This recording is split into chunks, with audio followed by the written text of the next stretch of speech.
चौहान की लिखी किताब the soldiers who also have hearts, ये इस किताब का पहला भाग है। हर तरफ से आती गोलियों की आवाज से मानो कश्मीर की घाटी दहक उठी। हर तरफ धुआं ही धुआं, कहीं गोलियों की आवाज तो कहीं ग्रेनेड के फटने के धमाके। हर तरफ अफरा तफरी का माहौल था, लोग घबरा कर इधर उधर भाग रहे थे। इस खौफजदा माहौल से हर किसी की सांसें अटक गई। जहां खुफिया एजेंसी ने 4-5 आतंकवादियों की सीमा पार से कश्मीर के गांव में छुपने की खबर दी थी, तो श्रीनगर आर्मी बेस के ब्रिगेडियर साहब ने मेजर के नेतृत्व में 8 सैनिकों की टीम भेजी थी, जिसमें कैप्टन सहित 7 और जवान शामिल थे। लेकिन जब टारगेट वाली जगह पर टीम पहुंची तो वहां का नजारा देखकर हर किसी के चेहरे पर टेंशन अपने आप आ गई। मेजर साहब ने हमला करने से पहले ब्रिगेडियर साहब को यहाँ के माहौल की सूचना दी और साथ ही कुछ और जवानों की टुकड़ी जल्द से जल्द भेजने की बात बोल दी।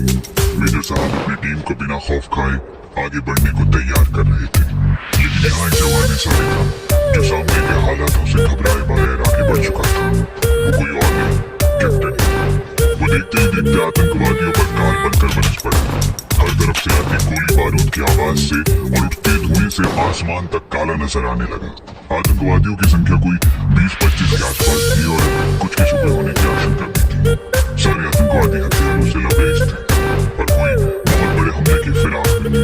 दोनों तरफ से गोलियों की आवाज से हर तरफ खौफ ही खौफ था। देखते ही देखते कई आतंकवादी ढेर हो चुके थे और साथ ही आर्मी के 3 जवान शहीद हो चुके थे और 2 बुरी तरह से घायल।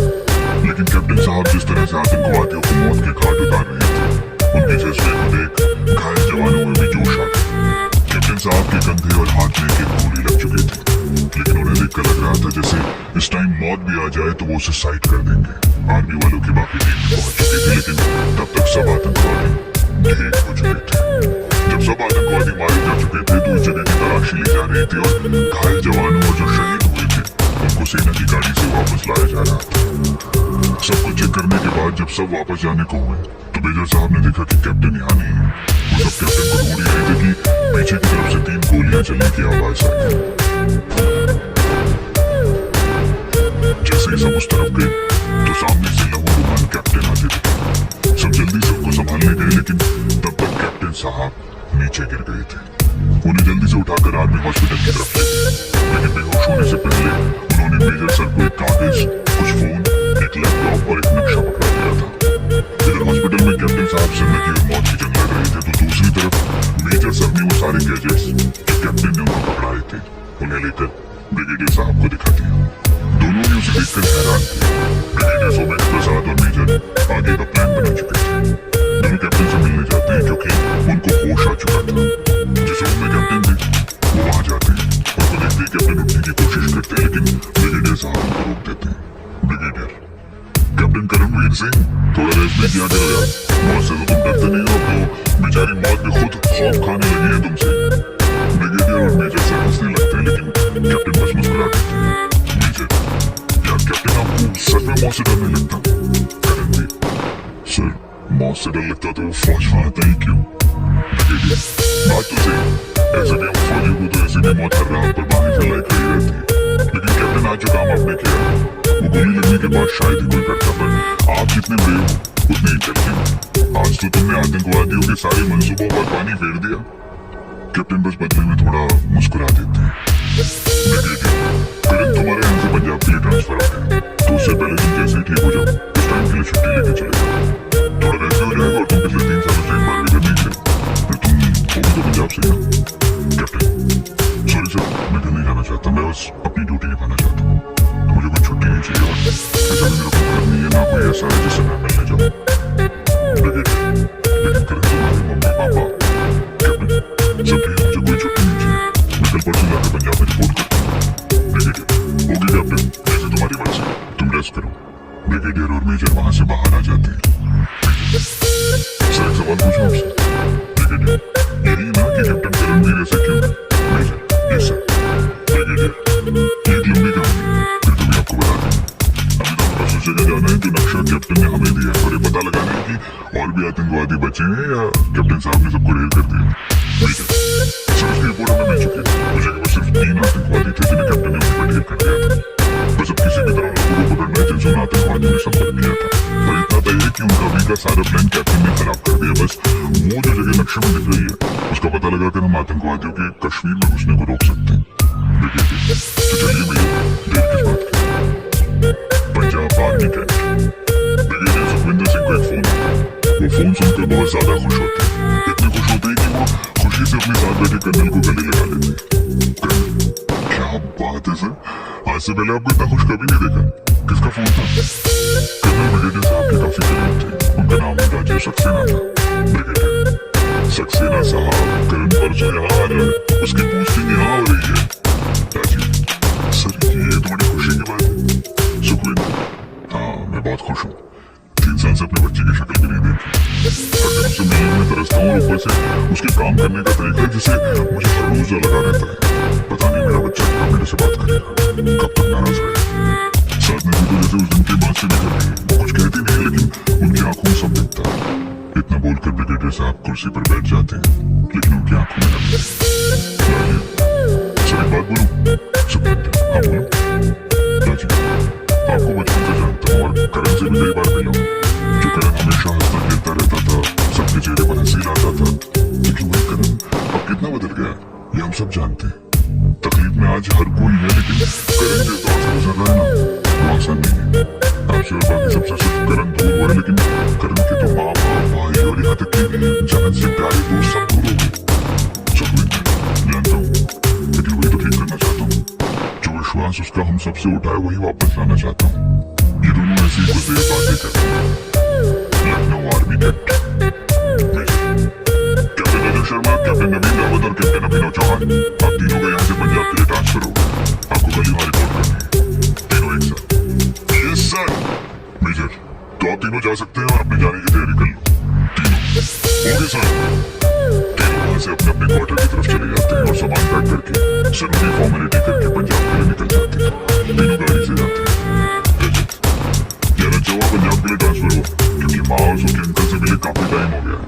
अभिनव हाँ यार, वो दोनों की हालत में हम सब अच्छे से जानते हैं, लेकिन वो शो नहीं करते।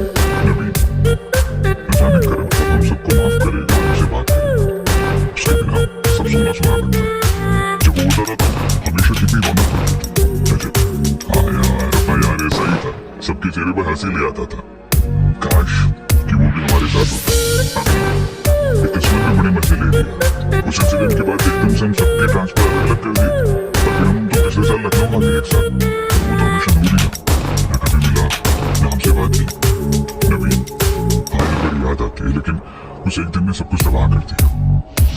तो ये था इस कहानी का पहला भाग। इस कहानी में आगे क्या हुआ जानने के लिए सुनते रहिए पॉकेट एफएम। मेरा नाम है पंकज जीना। ये है कुसुम चौहान की लिखी किताब the soldiers who also have hearts. आप सुन रहे हैं पॉकेट एफएम। मेरा नाम है पंकज जीना और मैं आपको सुनाने जा रहा हूँ कुसुम चौहान की लिखी किताब the soldiers who also have hearts का दूसरा हिस्सा। Army cantt Punjab. Captain Rajat, captain Abhinav और कैप्टन रावत पंजाब सेना की छावनी में पहुंच गए थे। सबसे पहले वो तीनों ब्रिगेडियर ऑफिस गए। अंदर जाते ही वहां तीनों ने ब्रिगेडियर साहब को सैल्यूट किया। जय हिंद साहब। ब्रिगेडियर सुखविंदर सिंह जय Hind. Relax captain, brigadier sir अपनी बाहों को फैला देते हैं पर तीनों जाकर उनके गले से लग जाते हैं। ब्रिगेडियर सर तो कैसे हो मेरे शेरों? तीनों एक साथ as usual fit and fine. आप कैसे हो और हमारी ब्रेव लेडी कैसी? ब्रिगेडियर साहब की पत्नी। ब्रिगेडियर मैं तो तुम लोगों से भी ज्यादा फिट एंड फाइन हूँ और तुम्हारी ब्रेव लेडी पहले से भी ज्यादा ब्रेव और डेंजर हो गई है और तुम तीनों को घर पे बुलाया है, वो भी आज ही। घर जो कि आर्मी एरिया में ही सरकारी रेजिडेंस होता है। सब हंसने लगते हैं। वो तीनों कुछ देर ब्रिगेडियर साहब से बात करते हैं और अपनी पोस्टिंग से रिलेटेड सारी फॉर्मेलिटी पूरी करते हुए अपनी अपनी ड्यूटी में लग जाते हैं। ब्रिगेडियर साहब ने तीनों को ही कैप्टन करणवीर सिंह के आने के बारे में कुछ नहीं बताया था। अभिनव, रजत, नवीन अपने क्वार्टर में चले गए। नवीन और अभिनव का एक ही क्वार्टर था, जबकि रजत का उनके पास में ही, लेकिन उसके साथ कोई और रहने वाला था। तीनों ने अपना सामान सेट किया और लंच करके अपनी अपनी ड्यूटी संभाल ली। आखिर सोल्जर जो थे आराम तो जैसे आराम है। शाम को अपना काम खत्म करके तीनों ही डॉक्टर साधना सिंह जो कि वहीं पर आर्मी हॉस्पिटल में डॉक्टर थे, ब्रिगेडियर साहब की पत्नी से मिलने चले गए, जिन्होंने पहले से ही ये तीनों की आने की खुशी में इन तीनों की सारी फेवरेट डिश बना कर रखी थी, जिसकी महक पूरे घर में महक रही थी। अभिनव अंदर गया और उसने पीछे से उनकी आंखें बंद कर दी। वो सेम किचन में काम कर रही थी। साधना जी, अभी तू कभी नहीं सुधरेगा ना? अभिनव, क्या आंटी, मैं हर बार कुछ अलग तरीके से आपकी आंखें बंद करता हूँ और आप हर बार पहचान लेते हो कैसे? साधना जी, क्योंकि तेरी और करण के अलावा ये बच्चों वाली हरकतें कोई नहीं करता। तब तो ही होगा, ये पता चल जाएगा, क्योंकि करण तो करने से रहा। ये बोलकर वो चुप हो जाती है, उनकी आंखें नम हो जाती है। अभिनव, क्या यार, अंकल तो बोल रहे थे कि आप पहले से ज्यादा ब्रेव हो गई है, पर आप तो रोतलू हो गए। This is not fair. Sadhana ji उसके कान खींचती और कहती है, और तू पहले से ज्यादा शरारती हो गया है। अभिनव, ये क्या कर रहे हो? मुझे दर्द हो रहा है, छोड़ो। एक लड़की एंटर होते हुए कान पकड़ने से भी दर्द हो रहा है, तो दुश्मनों की गोली के सामने कैसे घरों में सो जाए? सबका ध्यान दरवाजे की तरफ जाता है, जहाँ ब्रिगेडियर सर और colonel Rajiv Saxena sir Mrs Saxena के साथ एक बहुत ही खूबसूरत लड़की जिसने ब्लू क्रॉप टॉप के साथ व्हाइट जींस पहन रखी थी, सब उसे ही देखे जा रहे थे। वो तीनों ही ब्रिगेडियर सर और कर्नल सर को पहले सल्यूट करते हैं और मिसेस सक्सेना को भी नमस्ते करते हैं। वो भी बड़े प्यार से इनसे मिलते हैं। अभिनव, मैडम, माँ के मारने से एक मीठा दर्द होता है और बचने के लिए माँ ही को आवाज लगाई जाती है, लेकिन दुश्मनों की तो 100 गोलियां भी सीने में बिना निकाले खाने का जिगरा है। सब अभिनव की बातों पर मुस्कुराने लगते हैं। वो लड़की जाके साधना जी के गले लग जाती है। अभिनव, ये क्या आंटी, ये अभी आई, इनको गले से लगा लिया और हमारे कान ही खींचे जा रहे। लड़की, हाँ तो ये मेरी प्यारी आंटी है। अभिनव, आपसे पहले ही मेरी माँ है। ओके नवीन, सिर्फ तेरी हवाएं हैं। अभिनव और नवीन साधना जी के गले लग जाते हैं। जो दूर से ही लोगों को देखकर मुस्कुरा रहा था, साधना जी उसे देखकर बोली, क्या हुआ, तू अपनी माँ की गले नहीं लगेगा? अभी इसको बुलावा भेजना पड़ता है, तभी गले मिलता है। थोड़ा शाई टाइप बंदा है। साधना जी, तू चुप रह, ये तो मेरा समझदार बेटा है। रजत जाकर पहले उनके पाँव छूता है और उसके बाद गले लग जाता है। ओह नो, हम तो फिर से पाँव छूना भूल गए। वो दोनों पाँव छूने लगते हैं। सब उनकी ऐसी हरकतों पर हंसते हैं। लड़की, आंटी ये है कौन जिनके ऊपर आप मेरे हिस्से का प्यार भी लुटा रही, जबकि मुझे बिल्कुल भी अच्छा नहीं लग रहा। अभिनव, हाँ तो अच्छा नहीं लग रहा तो हमारी माँ के पास आना ही नहीं। लड़की, ओ हेलो, आप सोच रहे हो तो आपकी रिस्पेक्ट करती हूँ तो चुप हूँ, वरना तो आपको आंटी के आसपास भी ना आने दूं किसी को भी। आगे कुछ बोलने को होता है, लेकिन रजत उसे रोक देता है। रजत हाथ बढ़ाते हुए, माइसेल्फ कैप्टन रजत शर्मा। लड़की, हेलो कैप्टन, तन्वी सक्सेना। वो रजत से हाथ मिलाती है। वो नवीन और अभिनव से भी हाथ मिलाती है। क्या हम फ्रेंड्स बन सकते हैं? वो क्या है, हमारे कोई फ्रेंड्स नहीं है। नवीन, yeah, of course। वो फिर से हाथ आगे बढ़ाता है। फ्रेंड्स, तन्वी भी सबसे दोबारा से हैंडशेक करती है। कर्नल सर, वाह तनु बेटा, आज आर्मी वालों को कैसे फ्रेंड बना दिया? सर, हाँ ये बात तो मुझे भी जाननी है। हमारी तन्नू तो पिछले महीने जब से कश्मीर वाले ट्रिप से वापस आई है तो आर्मी वालों से नफरत करने लगी है। ये चमत्कार पहली मुलाकात में कैसे? तन्वी, क्या अंकल पापा लोग, आपको तो पता है ना सब। और एक बात, सब आर्मी वालों से नफरत नहीं करती, बस उसे हिटलर से करती हूँ जिसने मुझे कश्मीर में घूमने नहीं दिया और न बर्फ का मजा लेने दिया। पता है कितना रूट था वो। एक बार तो उसने मुझे थप्पड़ ही मार दिया था, पर न जाने कैसे वो डायलॉग मन में याद आ गया होगा कि लड़कियों पर हाथ नहीं उठाते। नहीं तो मेरा एक तरफ से गाल का नक्शा बिगाड़ देता हूँ। अभिनव, ऐसा कौन था जो इतना बेरहम था कि एक तो घूमने नहीं दिया, ऊपर से हाथ भी उठाने वाला था? तन्वी, उसकी तो बात ही मत करो अभी। वो तो एक निहायत ही बदतमीज इंसान था और दिल नाम की तो चीज ही नहीं थी उसमें। उस टाइम तो मजबूरी मुझे चुप रहना पड़ा, क्योंकि हमें अपने कैंप में रहने दिया उसने। फिर उस टाइम कुछ बोलते हो सकता था, बस वो मेरे साथ मेरे फ्रेंड्स को भी बाहर निकाल देता। फिर वही कहावत अपनानी पड़ती कि मजबूरी का नाम शुक्रिया। लेकिन अब मिल गया तो ना, उसकी सारी लड़कियां निकाल दूंगी मैं। सब तन्वी की बातों पर मुस्कुरा रहे थे। सब आके सोफे पर बैठ जाते हैं और बातें करने लगते हैं। कुछ देर बाद सब साथ में डिनर करते हैं। ब्रिगेडियर सर, क्या बात है अभिनव, आज तुमने खाने के ऊपर अपने स्टाइल में हवा नहीं बोला? बड़ी शांति से खाना खा रहे हो, नहीं तो बाकी टाइम तो अब तक सब तहस नहस हो जाता था। अभिनव, जिसके साथ मिलकर सब कुछ तहस नहस करता था वो तो है ही नहीं, तो अकेले। तभी रजत उसके पाँव पर पाँव मारा था और वो चुप हो जाता, क्योंकि उसकी बात से ब्रिगेडियर सर और साधना जी दोनों के चेहरे उदास हो जाते हैं। अभिनव, सॉरी सर, सॉरी माँ। ब्रिगेडियर सर, ओए खोते दे पुत्र, तू कब से सॉरी बोलने लगे? हाँ ये क्या है, साधना जी को मार मुझे सर, चलो छोड़ो और खाने का आनंद दो। और साधना जी आप भी मुस्कुरा दो, क्योंकि इतना टेस्टी खाने के बाद तो मन भी आपका जरूर बदल जाएगा, तो बस जरा सा मुस्कुरा दो। साधना जी, बस पिछले 3 सालों से यही उम्मीद कर रही हूँ कि मेरा बच्चा कब वापस आएगा। और दोबारा से कब हम सबकी जिंदगी में रौनक वापस आएगी, कब हम सब हाथों से खाना खिलाऊंगी। रजत माँ टेंशन ना लो, सब ठीक हो जाएगा और देखना जल्दी वापस आ जाएगा। ब्रिगेडियर सर मन में ही सोचने लगते हैं और वो जल्दी कल ही होगा, क्योंकि कल अपना करने हार है, लेकिन ये सब क्या सरप्राइज होगा। वो मन ही मन मुस्कुराने लगते हैं। नवीन क्या बात है सर, आप अकेले मुस्कुरा रहे हो, हमें भी बताओ, हम सब भी मुस्कुराना चाहेंगे। ब्रिगेडियर सर उधर तुम लोगों को भी मौका मिलेगा, पहले खाना खा लो।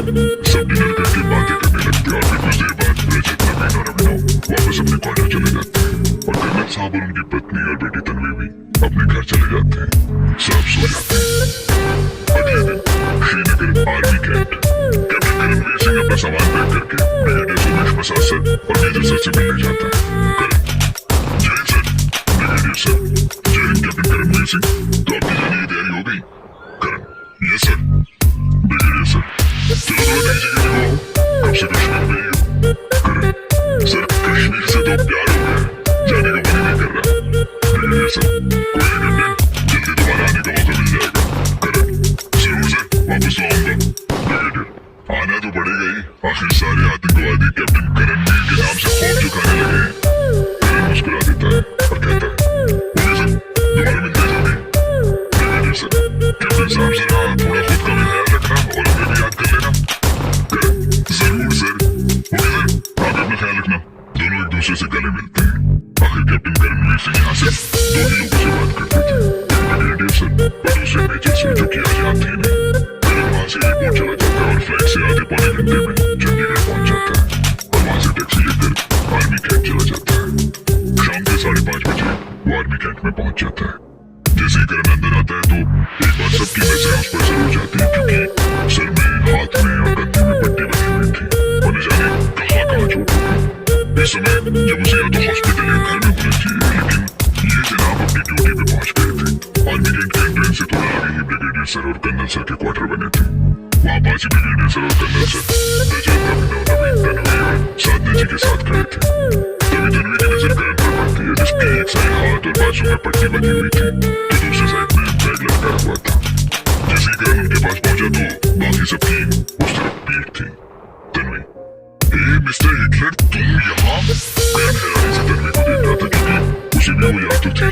तभी बाकी सबके सब उसी तरफ मुड़ जाते हैं तो सबके मुंह हैरानी से खुले के खुले रह जाते हैं और अगले ही पल करण की हालत देखकर सब परेशान हो जाते हैं। वहीं साधना जी की आंखों में तो आंसू आ जाते हैं, लेकिन वो जल्दी से उन्हें साफ कर लेती है।